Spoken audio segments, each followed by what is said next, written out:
ভক্তগণ, এই মহাযোগীর আসনটি লক্ষ্য করুন এবং এখানে ষটচক্র দেওয়া আছে।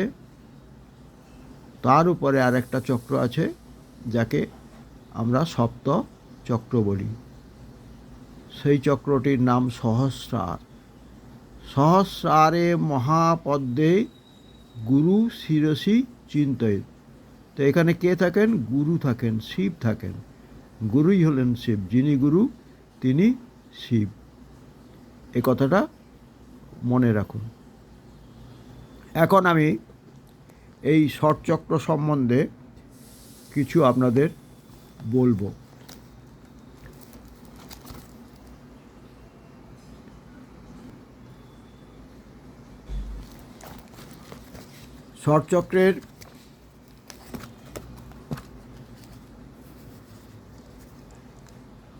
ষটচক্রটি স্বপ্রকাশ চৈতন্য ব্রহ্ম। স্বপ্রকাশ চৈতন্য ব্রহ্ম, তাকেই বলা হয় সহস্রার। এখন আমাদের দেহে 6টি চক্র আছে, তার উপরে সহস্রারে আর একটা চক্র রয়েছে। এই মোট মিলিয়ে 7টি চক্র বিরাজমান। এখন আমাদের দেহের মধ্যে মূলাধারে কুলকুণ্ডলিনী শক্তি রয়েছেন, তারপর স্বাধিষ্ঠান, তারপর অনাহত, মণিপুর, বিশুদ্ধা, আজ্ঞাচক্র। এটা হলো 6টি চক্র। প্রত্যেকটা চক্রতে আপনাকে গুরু যে মন্ত্র দিয়েছেন সেই মন্ত্রের ধ্যান জপ করতে হবে এবং প্রত্যেকটি চক্রের পদ্ম রয়েছে, কোথাও দ্বিদশ, কোথাও দ্বিদল, কোথাও চতুর্দল, কোথাও ষষ্ঠ দল, কোথাও দ্বাদশ দল, কোথাও ষোড়শ দল, কোথাও সহস্র দল, এগুলো রয়েছে। এখন আমাদের এই সহস্রদল বিশিষ্ট চক্রে জ্ঞানময় পরম শিবের অধিষ্ঠান। পরম শিব মহামুক্তির প্রতীক এবং স্বরূপ। প্রতিটি মানুষকে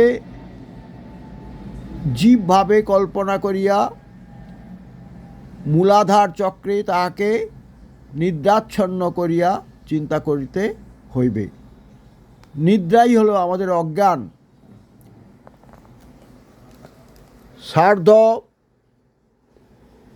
ত্রিবলয় সর্প পরিবেষ্টিত স্বয়ম্ভু শিব জীব বলিয়া কথিত আছে।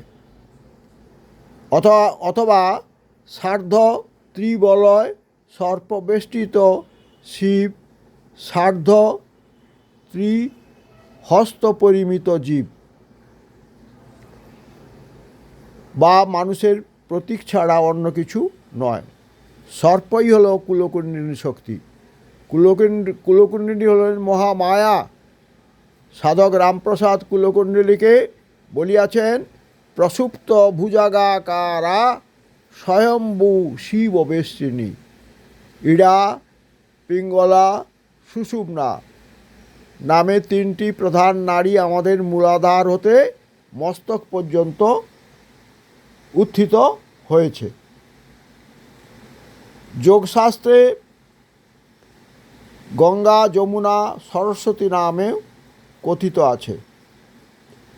এখন আমাদের প্রাণবায়ুর সঙ্গে মধ্যদেশে প্রবাহিত যে সুষুম্না নাড়ী, সেই সুষুম্না নাড়ী ভেদ করে আমাদের ষটচক্রে পৌঁছাতে হবে।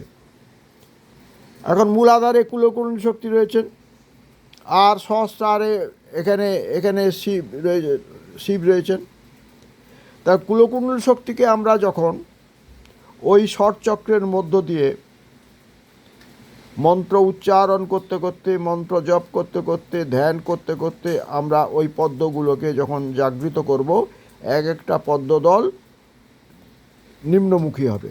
পরে আবার একটা চক্রে পৌঁছাবে, সেখানে জপ করতে করতে করতে করতে করতে যখন সিদ্ধি লাভ করবেন, তখন আবার ওই দলটি নিম্নগামী হবে, নিম্নমুখী হবে।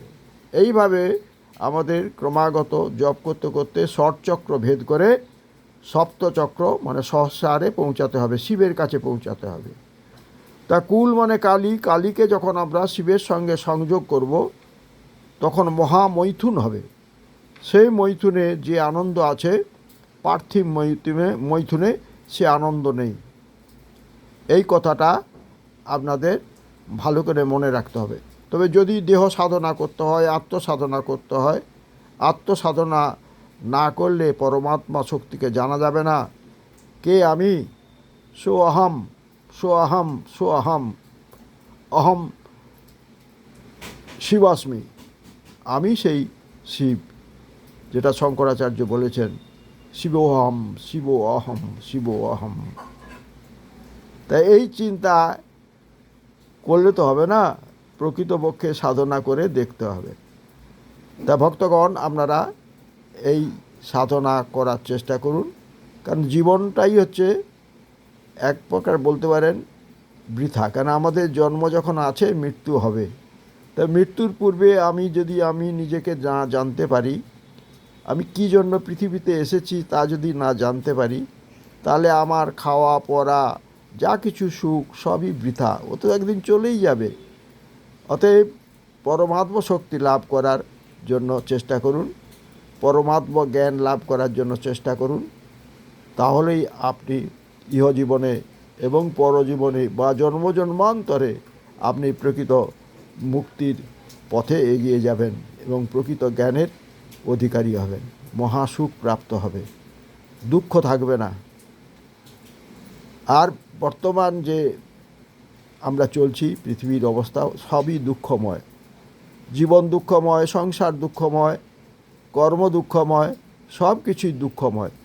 এই দুঃখময় জগতে থেকে আমাদের মুক্তি লাভ করতে গেলে আত্মজ্ঞান লাভ করতে হবে, তাহলেই আমরা ভালো থাকব, সুখে থাকব। হরি ওম নমঃ শিবায়। সর্বে ভবন্তু সুখিনঃ, সর্বে সন্তু নিরাময়া, সর্বে ভদ্রাণি পশ্যন্তু, মা কশ্চিৎ দুঃখ ভাগ ভবেৎ। আমার এই প্রয়াসটি যদি ভালো লাগে, সাবস্ক্রাইব করবেন, শেয়ার করবেন, মন্তব্য করবেন। নমস্কার।